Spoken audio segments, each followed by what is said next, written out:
see fresh visuals coming in, viewers, from the women workers' protests, which are taking place outside the residence of Rahul Gandhi.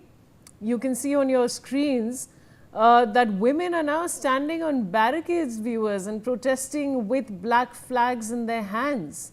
There is a massive crowd gathered and they're protesting, and of course, as you can see, they're all attempting to climb onto these barricades and protest. So with the protest, viewers, now surging outside Rahul Gandhi's residence, BJP women workers have burnt an effigy of Lok Sabha leader of opposition Rahul Gandhi. They've burnt it in a small bonfire and gathered around, hitting it and throwing things at it.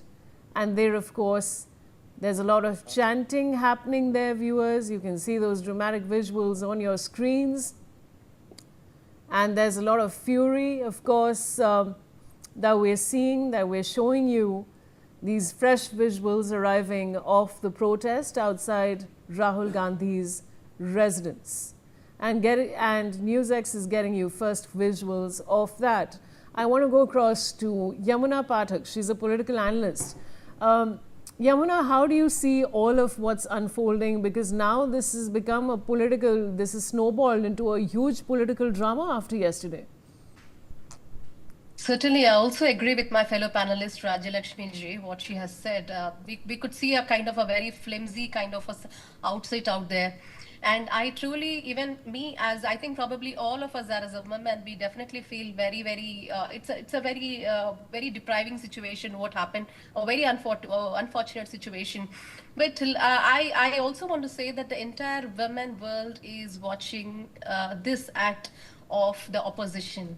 So the opposition, which is supposed to play a very pivotal role as a, as a very constructive opposition, today we have seen a destructive opposition, and the word very opposition, they are standing for it.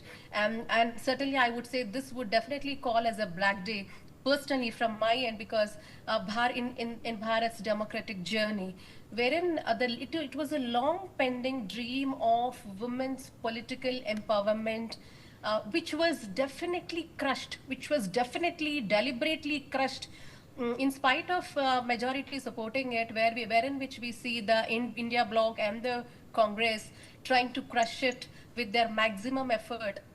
And we have been seeing a paramparic kind of a thing, when for them women in power means it is only their family-centered women.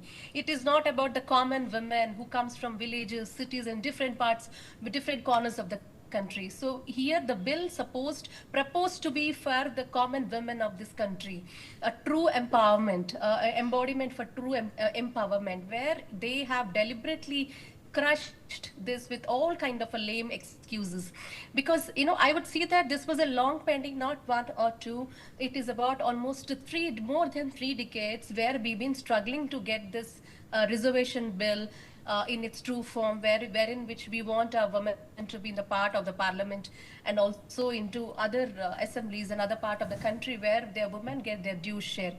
And very unfortunately, they speak of women's rights, yet when a historical structural reform is actually backed by the Honorable Prime Minister, and really wanted to say one thing, because when you look at the Prime Minister, where he was urging each and everyone as a dutiful father of this nation, pleading people, asking them, take the credit, take every credit, we don't bother, but work for the women, let this pass, let this bill pass, let us give a due share, a due respect, a due veneration to our sisters, our betis of this nation, where a Prime Minister of the country pleading the opposition and almost urging everybody to come forward. All right, Ms. Pathak, I'll have to interrupt you because we're very short on time, but I'd like to thank both my guests for joining me on the broadcast. And with that, viewers, it's time for a short commercial break. Stay with us.